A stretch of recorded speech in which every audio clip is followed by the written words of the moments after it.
Je viens de naître et me voilà aussitôt programmée. De sombres petits yeux noirs scrutent intensément ce qui l'entoure. Que sont ces objets? Qui sont ces gens? Pourquoi me sourient-ils? À chaque fois que je pleure, gigote ou grimace, ils s'empressent pour répondre au moindre de mes petits besoins, et parfois même avant que j'en ai besoin.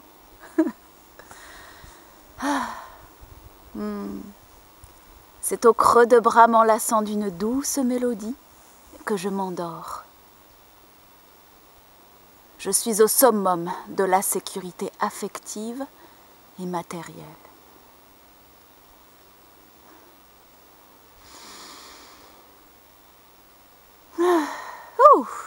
Je me réveille et je sais déjà marcher.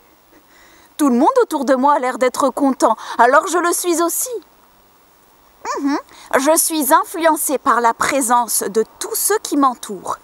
Et oui, puis je les imite, c'est ma manière d'apprendre. Eh bien oui, je ne connais rien d'autre de ce monde après tout. Mais ça va, c'est des gens bien. Alors je les crois. Je me conforme à ce qu'ils disent, à la manière dont ils agissent et à ce qu'ils attendent de moi. Mais oui, c'est normal. Je veux être aimée et je veux qu'ils soient fiers de moi. Et grâce à cela, j'ai une bonne estime de moi-même et c'est ce qui me donne de la valeur. À mes yeux. À leurs yeux. Et oui, maintenant je suis une personne équilibrée, pleine de vitalité et prête à explorer.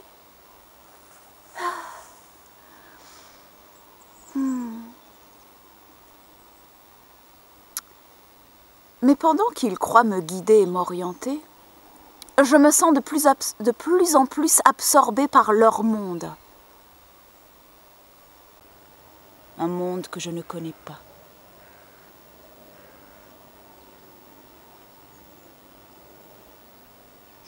Ils croient vouloir mon bien, mais ce sont les règles de leur prison qu'ils m'inculquent en vain. Leurs carottes ne m'intéressent pas. Je préfère la fragrance subtile d'une fleur alpine. Leur bâton ne m'atteint pas. Ma peau est naturellement insensible à leurs coups bas. Ouais. Et voilà que malgré tout, j'intériorise tous leurs schémas, leurs paradigmes. Je les défends bec et ongles car sans eux, je n'existe pas. Et me retrouve atteinte du syndrome de Stockholm. Je ne sais plus qui je suis, je ne sais pas qui je suis. Je m'agrippe à ce que je connais, en ignorant toutes les autres possibilités. Celles que je sais exister, mais qui semblent tellement loin de ma portée. Et aujourd'hui, que se passe-t-il après tout ça? Je clame et réclame à mes geôliers de me libérer. Mais ils ne décampent pas de leur position bien affirmée et au lieu de cela m'envoient des bombardiers. J'ignorais que les libertés que je réclamais étaient incompatibles avec leur stigmate d'incarcérés, leur structure bien édifiée et leur étau fermement resserré.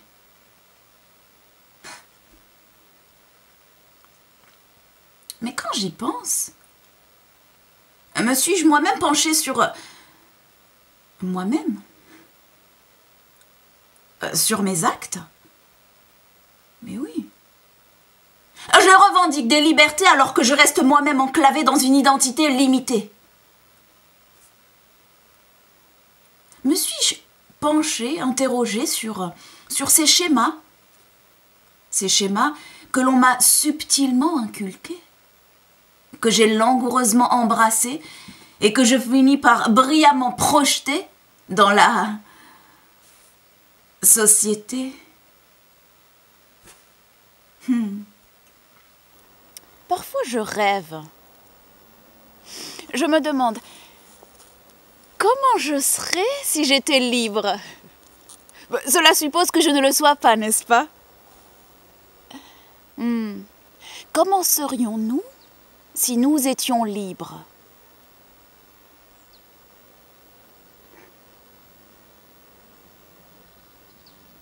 Mais ce serait effrayant.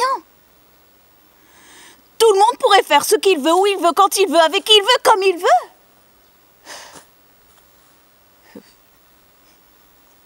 Je me demande si nous y sommes bien préparés.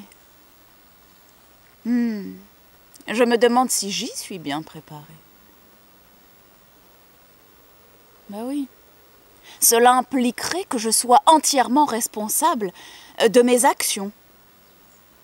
Mais je ne sais pas ce que c'est qu'être responsable de ses actions.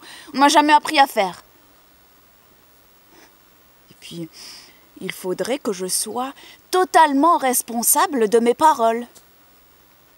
Évidemment, celles-ci ont une portée beaucoup plus grande que de simples sonorités. Et puis, cela impliquerait que je sois foncièrement responsable de mes émotions et de mes pensées. Ben oui.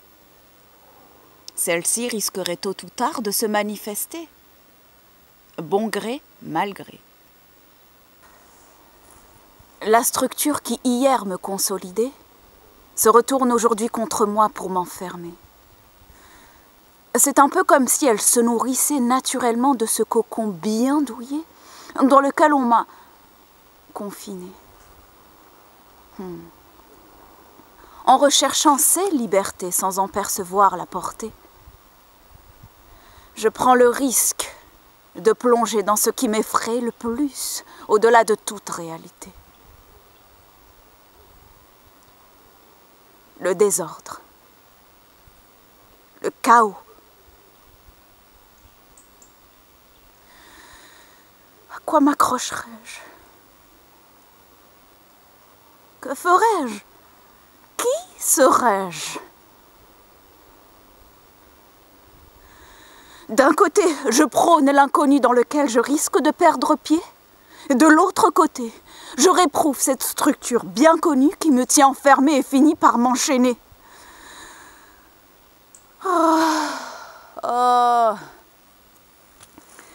J'ai l'impression que ces questions insolubles ont été posées des milliers de fois par l'humanité. Et ce, depuis des années. Certains les ont laissés en suspens. Je ne sais pas, d'autres continuent à tourner en rond. Mais il y en a qui les ont résolus par l'expérimentation. À l'abri des mots, des regards, et très souvent après de fermes prises de décision et d'action.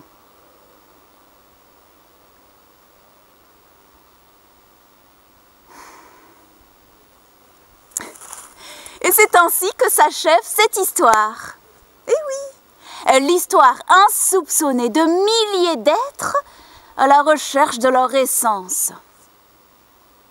Eh oui, des êtres par nature libres. Des êtres libres par nature, mais meurtris par de sombres pirates, maniant Maya jusqu'à l'usure.